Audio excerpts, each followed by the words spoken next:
काशीपुर में भाजपा प्रदेश प्रवक्ता हनी पाठक ने की प्रेस वार्ता।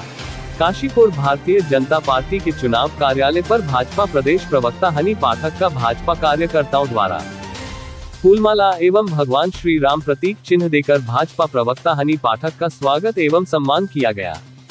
इस दौरान प्रेस वार्ता में उन्होंने कहा कि केंद्र एवं राज्य सरकार की विभिन्न योजनाओं का लाभ जनता ले रही है। कुमाऊं एवं गढ़वाल में इस समय प्रगति हो रही है। पहाड़ों पर शुद्ध पानी की व्यवस्था के लिए सरकार द्वारा युद्ध स्तर पर काम किया गया, जिससे जनता को पीने का पानी अब 24 घंटे निरंतर मिल रहा है।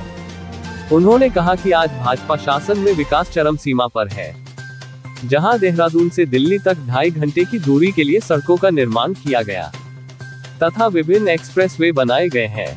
उद्योग धंधों के लिए सरकार ने विभिन्न कार्य किए गए हैं। नैनीताल में उन्होंने सबसे बड़ा पार्किंग स्थल बनवाने के लिए कार्य किया व काशीपुर क्षेत्र में आधुनिक पार्किंग की भी नींव रखी। काशीपुर से धामपुर के लिए श्री अजय भट्ट द्वारा हाईवे की केंद्र से स्वीकृति दिलवाई, जिस पर कार्य शीघ्र शुरू होगा, ये तो खत्म हो गए। उन्होंने कहा कि राज्य सरकार द्वारा भ्रष्टाचार को समाप्त करने के लिए नकल विरोधी कानून को पास कर यह सिद्ध कर दिया है कि नकल विरोधी अब कोई भी कार्य में करने से पहले 100 बार सोचेगा। मोदी सरकार ने कोरोना काल भी देश की भलाई के लिए कार्य किया। उन्होंने कहा कि जब कोरोना काल से संपूर्ण विश्व जंग लड़ रहा था, तब प्रधानमंत्री नरेंद्र मोदी जी के ही प्रयासों से भारत में वैक्सीन का निर्माण किया गया, जिसमें देश के लोगों ने उनके कार्य की सराहना की। उन्होंने अंत में कहा कि उत्तराखंड की 5 लोकसभा सीटों पर भाजपा जीत का परचम लहराएगी और इस बार भी भाजपा नरेंद्र मोदी जी की विकास की नीतियों के दम पर 400 सीटों पर विजय करेगी। इस दौरान प्रेस वार्ता में निवर्तमान महापौर उषा चौधरी, भाजपा नगर मंडल अध्यक्ष अभिषेक गोयल, ईश्वर चंद गुप्ता, संदीप भोज, बलजीत सिंह बल्ली आदि जन मौजूद रहे। काशीपुर से सह संपादक। उत्तराखंड में जिस प्रकार से धामी सरकार लगातार कार्य कर रही है और एक से एक कानून लेकर आ रही है जो कि धरातल पर उतर रहा है, और जो वायदा हमारी भारतीय जनता पार्टी करती है उसको पूरा करके दिखाती है। कहा जा सकता है कि जो कहते हैं वो करते हैं, नहीं झूठा दम भरते हैं। और विपक्षी पार्टियों की तरह किसी भी प्रकार से हम लोगों ने चुनावी मैनिफेस्टो में ऐसा कोई वादा नहीं किया है जो कि भारतीय जनता पार्टी ने धरातल पर नहीं उतारा है। धामी सरकार ने जब मैनिफेस्टो में अपने कहा था तो उन्होंने एक संकल्प लिया था कि हम महिलाओं के उद्धार के लिए लगातार कार्य करेंगे, और उस मैनिफेस्टो के आधार पर जब उन्होंने अपना शपथ ग्रहण किया उसके बाद, क्योंकि उत्तराखंड आंदोलन में अगर देखा जाए तो सबसे अहम भूमिका अगर किसी की रही है तो वो महिला की रही है, और उनको उन्होंने एक वो दिया है जिसे कह सकते हैं कि एक गिफ्ट हुआ धामी सरकार की तरफ से कि 30% सरकारी नौकरी में 36 आरक्षण।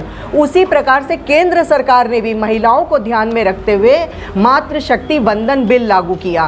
तो ये सारी चीज़ें अगर आप देखते रहेंगे तो हमारी भारतीय जनता पार्टी महिलाओं के केंद्र बिंदु को समझते हुए उनके बारे में सोचते हुए लगातार कार्यरत है। पहले प्रधानमंत्री होंगे आज तक के इतिहास में जो लाल किले से सबसे पहले अगर किसी बिंदु को रखे थे तो वो महिलाओं के विषय को रखे थे, जैसे बेटी बचाओ बेटी पढ़ाओ योजना। और आज का समय अगर आप देखेंगे तो 1000 पुरुष पे 1012 महिला का लिंगानुपात बढ़ा है। तो ये साबित करता है कि बेटी बचाओ बेटी पढ़ाओ योजना धरातल पर उतरती नजर आ रही है। आज हमारी देश की अर्थव्यवस्था कोरोना जैसी विषम परिस्थिति में जब भारतवर्ष 5वीं अर्थव्यवस्था में सबसे बड़ी अर्थव्यवस्था में बनकर उभरा है, इसमें अगर आप देखेंगे तो विदेशों में भी अर्थव्यवस्था निचले स्तर तक चली गई, लेकिन हमारा भारतवर्ष 5वीं सबसे बड़ी अर्थव्यवस्था बनकर उभरा है। इसी प्रकार से कोरोना के समय में लगातार सबको फ्री राशन, और अभी भी आगे आने वाले सालों में 80 करोड़ से ज़्यादा लोगों को फ्री राशन देने का वादा, हम 80 लाख से ज़्यादा लोगों को फ्री राशन देने का वादा करने वाली सरकार भारतीय जनता पार्टी की सरकार रही है। विपक्ष क्या कहता था, गरीबी हटाओ, लेकिन उन्होंने गरीबी नहीं हटाई, उन्होंने गरीबों का ही सफाया कर दिया। उनको कहीं नजर ही नहीं आते हैं और उनके बारे में सोचना बंद कर दिया। लेकिन स्वरोजगार से जोड़ने से लेकर, महिलाओं को आत्मनिर्भर बनाने से लेकर, मुद्रा योजना से लेकर, शौचालय इज्जत घर जैसे निर्माण से लेकर, और पक्का आवास से लेकर, घरेलू सिलेंडर मुफ्त देने से लेकर, धुएं से मुक्ति से लेकर, हर चीज़ों में अगर देखा जाए तो महिलाओं को केंद्र बिंदु में रखते हुए हमारी सरकार निरंतर प्रयास करती चली आ रही रही है। उसी प्रकार धामी सरकार ने धर्मांतरण जैसे सख्त कानून, आज तक इतिहास में कहीं भी इतना सख्त कानून नहीं होगा, लेकिन धामी सरकार ने यहाँ पर लागू किया।